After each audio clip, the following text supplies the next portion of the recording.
From the mind and programming skills of Julian Gollop came Laser Squad, one of the better and most popular turn-based tactical games of the 80s for the Commodore 64.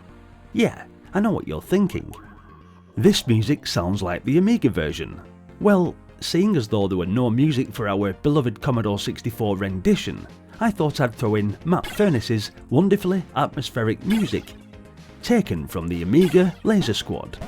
If you weren't around at the time, you may not realise the sensation that Laser Squad was back then. Even though it was a turn-based tactical game, it was, quite uniquely, accepted by many people who'd never touched a strategy game before. Fantastic in two-player mode too, by the way.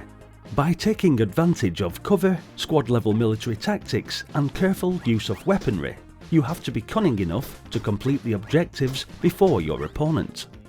More heavily laden units would tire more easily and would have to rest to avoid running out of action points more quickly in subsequent turns. Morale also played a factor. A unit witnessing the deaths of all his teammates could panic and run out of your control. Beginning with a specific amount of credits, the first thing you have to do is arm your characters, buying weapons and armour of various strengths. Then, as with most other games that fit into the genre, once you are adequately armed, you have to deploy for your mission ahead.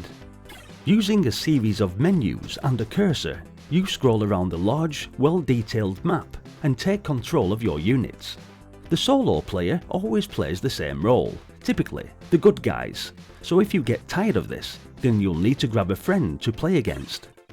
The gameplay presented many, in-depth for the time, choices in terms of controlling the squad. Some features have since been standard for the genre, like morale and stamina.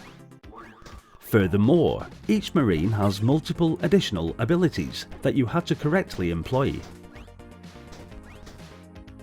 While perhaps not as complex as many SSI titles of the time, I found that Laser Squad was easier to get into and have fun with. Also, the maps in the game feature an amazing amount of detail. Truly a great game, demonstrating that the bare graphics have very little weight if the game dynamics are the right ones. This is the grandfather of the XCOM series, and I must say that it has the same hypnotic power to keep you in the game.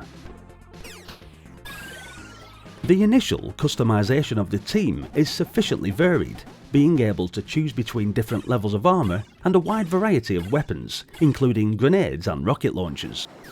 The tension that builds up is very strong indeed, forming a major part of the game's atmosphere, with the impressive combat graphics adding to the game's surprisingly fast pace. Helped considerably by this arcade-style look, Laser Squad is extremely user-friendly, allowing even the most novice of players to get into the game straight away. Even the missions do not miss anything. Assassinate a rival boss, attack an enemy base, recover prisoners, or defend a location, all in 64 kilobytes of RAM. Truly incredible. I consider this to be one of the very best titles on the C64, considering it's basically XCOM the prequel. It was just an insanely solid game for its time, and therefore, without further ado, the big thumb fella is here. Thanks for watching, guys. What did you think of Laser Squad? Would you have this game in your top 10 Commodore 64 games of all time? Hit the like button if you enjoyed the video, and let me know in the comment section. As always, I appreciate your continued support, but if you're not yet subscribed but are enjoying the nostalgia, then do consider jumping on board with me on this ongoing journey down memory lane.